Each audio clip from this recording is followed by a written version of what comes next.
کہ جو شخص مسلمان میت کو جب اٹھا کر لے جاتے ہیں دفن کرنے کے لیے، جنازہ پڑھنے کے لیے، اس میت کو کندھا دے.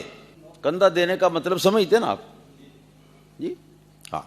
اس کا سنت طریقہ یہ ہے کہ سب سے پہلے آدمی اپنا دایاں کندھا یہ میت کے سرانے کی سائڈ جو ہے نا اس طرف، جو اس کی سریر کا یا تختے کا یا پالکی کا جو حصہ ہے اس کو کندھا دے. پھر کچھ دیر کے بعد پیچھے آ جائے تو اسی سائڈ میں پچھلی طرف کندھا دے. ایک طرف ہو گیا، اور اب دوسری طرف پہلے آگے چلا جائے اور بایاں کندھا دے گا اور پھر پیچھے. اس طرح کندھا دے تو نبی کریم صلی اللہ تعالی علیہ وسلم ارشاد فرماتے ہیں کہ اس کے 40 کبیرہ گناہ اللہ پاک معاف فرما دیتا ہے، بغیر معافی مانگنے کے، بغیر توبہ کرنے کے. مگر شرط یہ ہے کہ جس میت کو یہ کندھا دے رہا ہو اس سے کچھ اس نے لینا دینا اس کا نہ ہو، کسی رشتہ داری کی بنا پر یہ نہ کر رہا ہو، بلکہ خالص محبت اسلامی جو ہے اس کی بنیاد پر کر رہا ہو، اس کے مسلمان ہونے کی وجہ سے یہ کر رہا ہو. اب تو پھر موج ہو گئی، کبیرہ گناہ معاف کرانا چاہتے ہیں تو کتنی اچھی بات ہے کہ آدمی مسلمان میت کو کندھا دے 4 جگہ پر، جیسے میں نے سمجھایا ہے اس طرح کندھا دے، چاہے تھوڑی تھوڑی دیر کے لیے دے.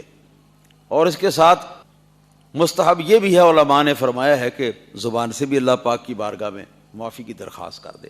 ہاں جی، تو ایک میت کو کندھا دینے سے یہ 40 گناہ کبیرہ جو ہیں ان کی اللہ پاک معافی دے دیتا ہے.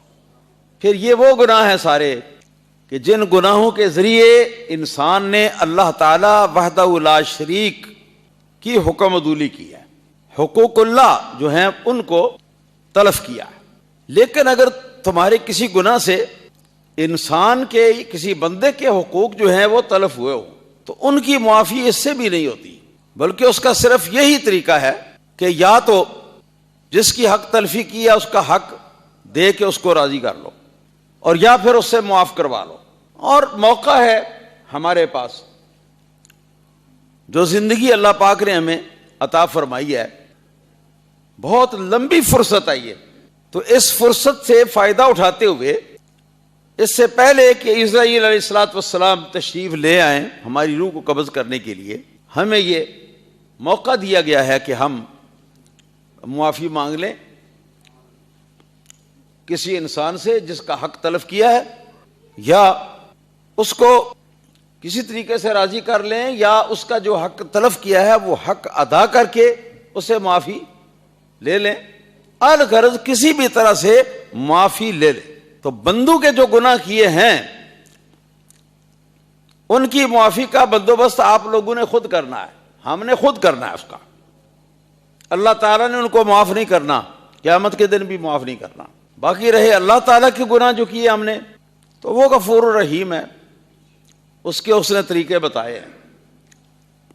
بغیر معافی مانگنے کے بھی وہ معاف ہوتے رہتے ہیں. اور جب آدمی ہر دم اللہ تعالیٰ کی بارگاہ سے معافی طلب کرتا رہے، مغفرت کا طلبگار ہوتا رہے، جی، تو پھر تو سونے پر سہاگا ہے. اور کبیرہ گناہوں میں احتیاط یہ ہے کہ باقاعدہ جن میں اللہ تعالیٰ کے حق تلف کیے ہیں کبیرہ گناہوں کے ذریعے سے، تو آدمی باقاعدہ اس کی معافی اللہ تعالیٰ سے مانگے اور اللہ تعالیٰ کی بارگاہ میں توبہ کرے.